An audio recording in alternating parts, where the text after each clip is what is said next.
This week in ask you how you are, you just have to say that you're fine when you're not really fine, but you just can't get into it because they would never understand.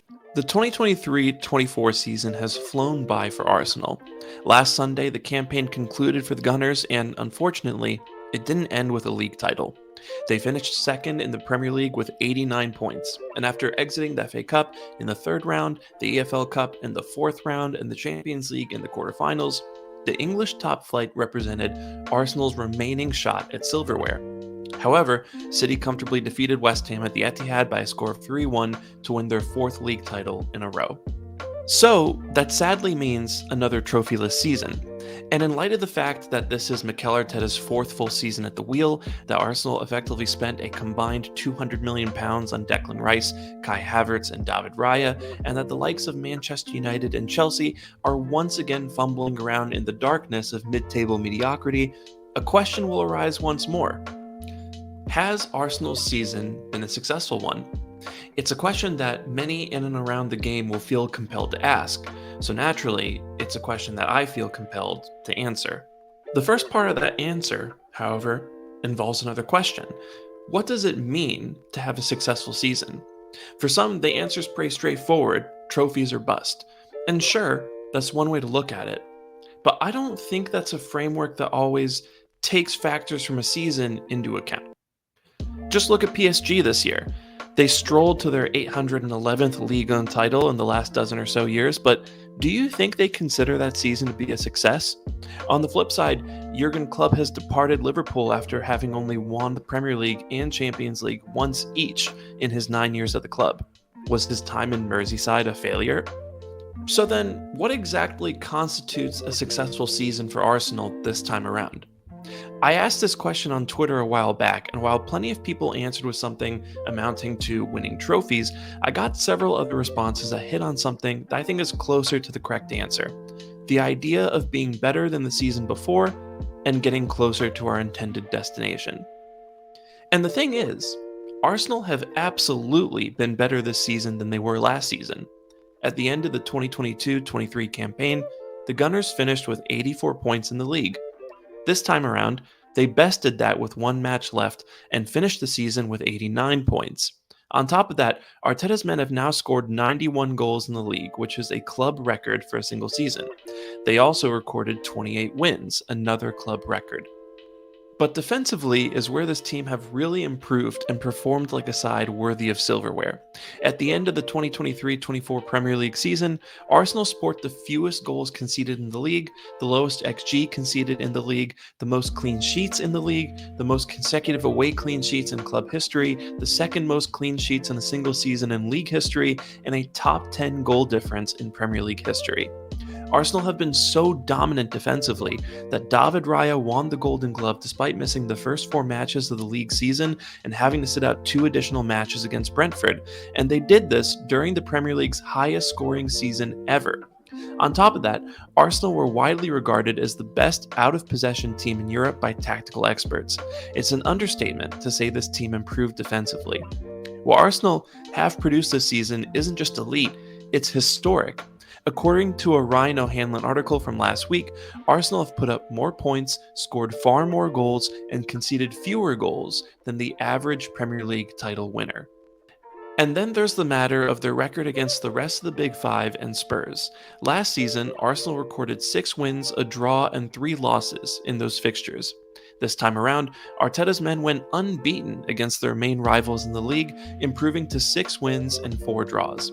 Considering that in past campaigns, Arsenal have suffered some humbling defeats, particularly at the hands of City and Liverpool, this is a pretty big deal.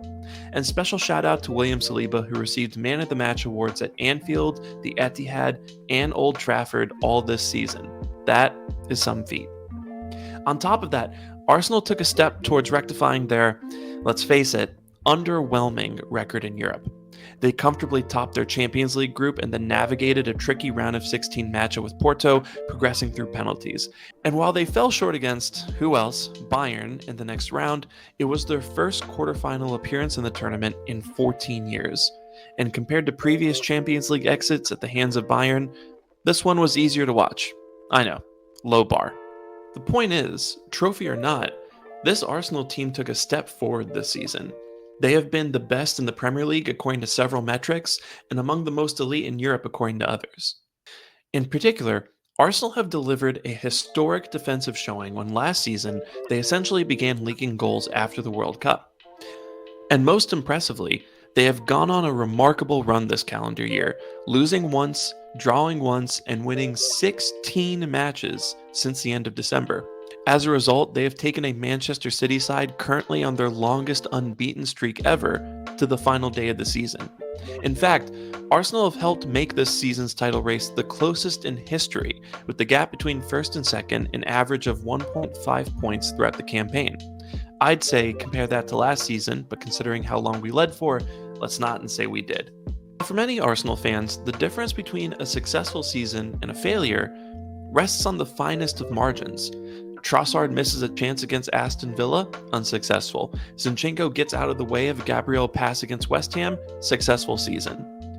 Here's the thing, however, that line of thinking goes two ways. What if this passage of play had led to a goal?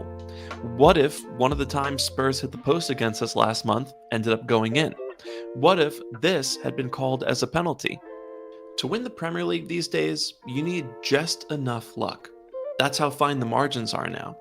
So I don't think it's entirely fair to judge this Arsenal side based on whether or not they won the league, when the difference between doing so and not is whether certain onside calls for City are checked or whether West Ham manages to come up with a win at the Etihad. What they should be judged on is the level of their performance compared to title-winning sides and the sustainability of that performance. And the first part of that equation looks pretty good for this current iteration of Arsenal. Having beaten Everton last Sunday, the Gunners finished the season with 89 points.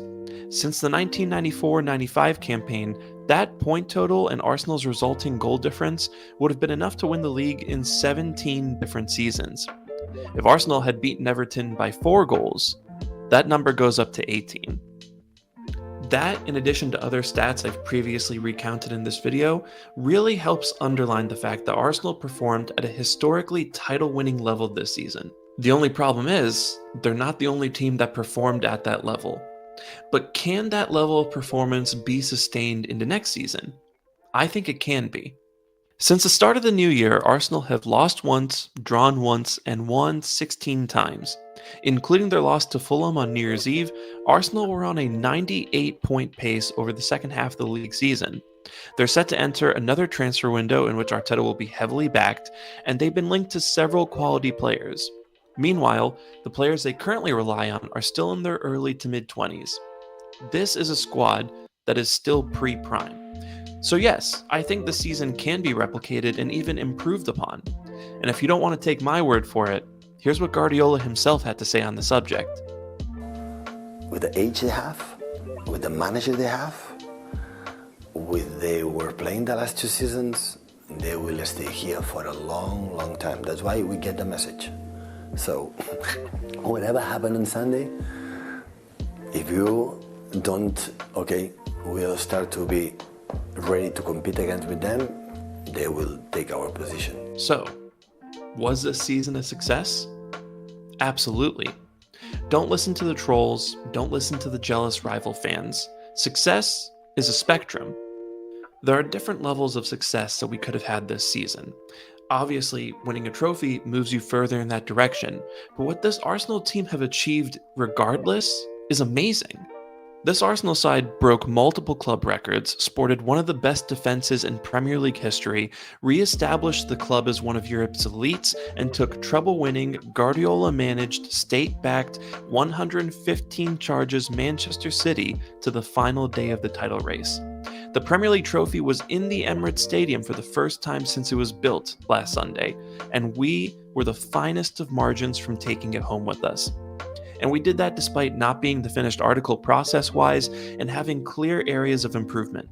That should tell you 2 things. 1, that this season should be treated as a success, even if it could have been more of a success with the title at the end of it. And 2, this is just the beginning. We've got our Arsenal back. We're back to having players who are hungry for success, back themselves on the pitch, and absolutely hate that they've lost out on this title. And everyone, including City, should be worried about what we do next.